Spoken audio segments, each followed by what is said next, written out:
Halo semua, Assalamualaikum warahmatullahi wabarakatuh.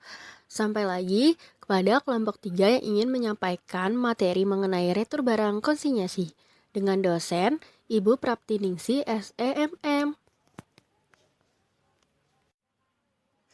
Halo, perkenalkan kami dari kelompok 3 ada Anissa Miftahul Jannah, Miska Adelia, Clarissa Diva, Gemilang Ramadan, dan Vera Sojali.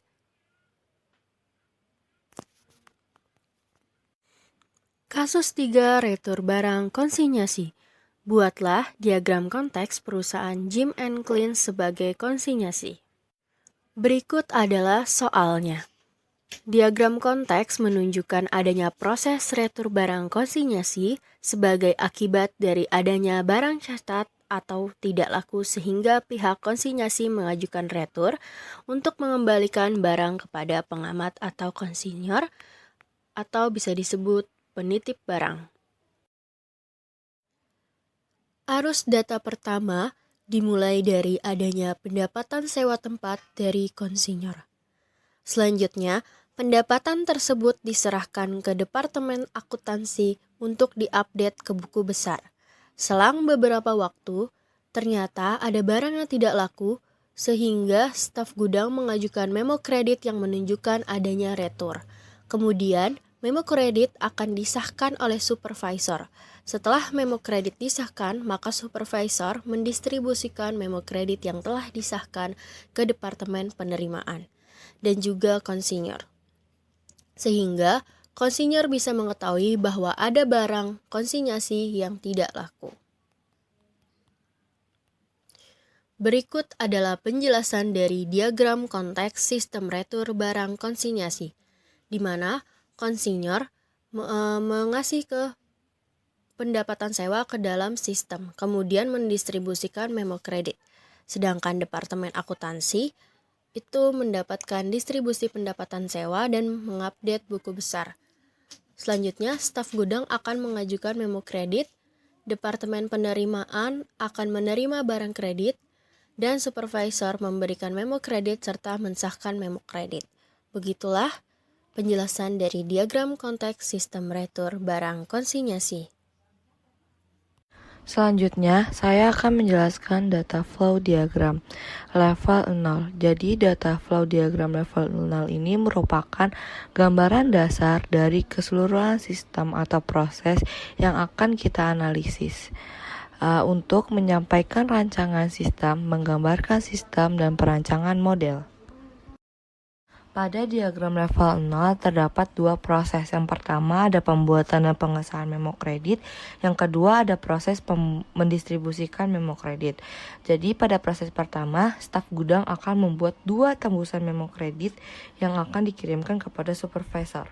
Selanjutnya, supervisor akan menerima dua tembusan memo kredit yang berasal dari staf gudang tersebut dan akan mensahkan memo kredit tersebut di Departemen Penjualan yang mengacu pada data di master data penjualan. Lalu selanjutnya pada diagram level 0 ada proses mendistribusikan memo kredit. Jadi memo kredit yang sudah disahkan oleh supervisor akan didistribusikan kepada Departemen Penerimaan dan Konsinyasi. Tembusan pertama akan dikirimkan kepada Departemen Penerimaan untuk dicocokkan antara retur dengan barang konsinyasi yang tidak laku. Lalu tembusan kedua akan dikirimkan kepada konsinyor sehingga konsinyor itu bisa mengetahui bahwa ada barang konsinyasi yang tidak laku dan mengakibatkan adanya retur. Lalu selanjutnya, konsinyor akan memberikan pendapatan sewa kepada pihak konsinyasi di Departemen Akuntansi. Lalu pada Departemen Akuntansi akan mengupdate buku besar yang akan dikirimkan kepada master data buku besar.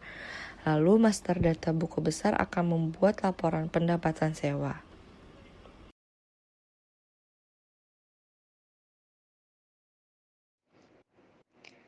Selanjutnya, saya akan menjelaskan tentang diagram level 1. Diagram level 1 merupakan lanjutan dari diagram konteks yang sifatnya lebih kompleks dan terperinci. Sehingga, pada diagram level 1, proses utama yang terdapat pada diagram konteks dibagi menjadi sub-sub bagian yang lebih kecil lagi.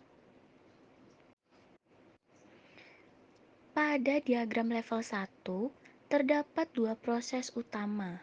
Yang pertama yaitu pembuatan memo kredit. Pembuatan memo kredit ini dilakukan oleh bagian gudang dengan mengacu pada master data penjualan.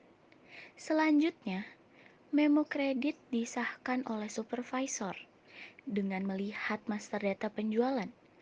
Apabila memo kredit telah disahkan oleh supervisor, selanjutnya memo kredit tersebut didistribusikan sehingga menunjukkan adanya retur penjualan. Namun, apabila memo kredit ditolak oleh supervisor, maka memo kredit akan dikembalikan kepada staf bagian persediaan atau staf administrasi gudang untuk mengeceknya kembali. Yang terakhir, flowchart retur barang konsinyasi.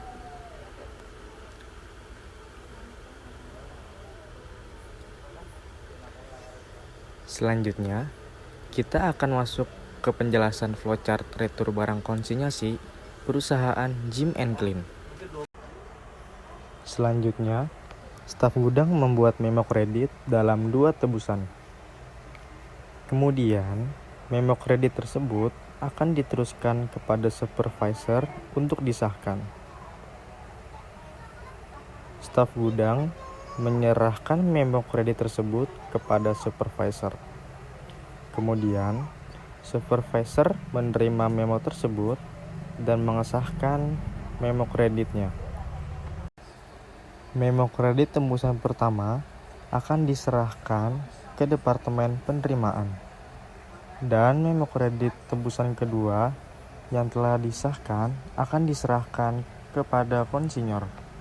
Departemen Penerimaan menerima memo kredit tembusan pertama dari supervisor dan disimpan ke dalam file N. Kemudian, Departemen Penerimaan menerima memo kredit tebusan kedua dari konsinyor untuk dicek dan dicocokkan dengan memo kredit tebusan pertama. Lalu, semua memo kredit akan diotorisasi. Selanjutnya, untuk memo kredit tebusan pertama akan diarsip tanggal. Sedangkan memo kredit tebusan kedua akan diteruskan ke bagian gudang. Selanjutnya kita ke Departemen Akuntansi, konsinyor, atau yang bisa kita jadikan barang dari uang, dan kita ke pendapatan sewa tempat yang sudah kita dokumenkan. Lalu kita ke input data dan simpan. Lalu kita ke pendapatan sewa yang di ACC yang sudah kita dokumenkan. Lalu kita arsipkan sesuai urutan tanggal.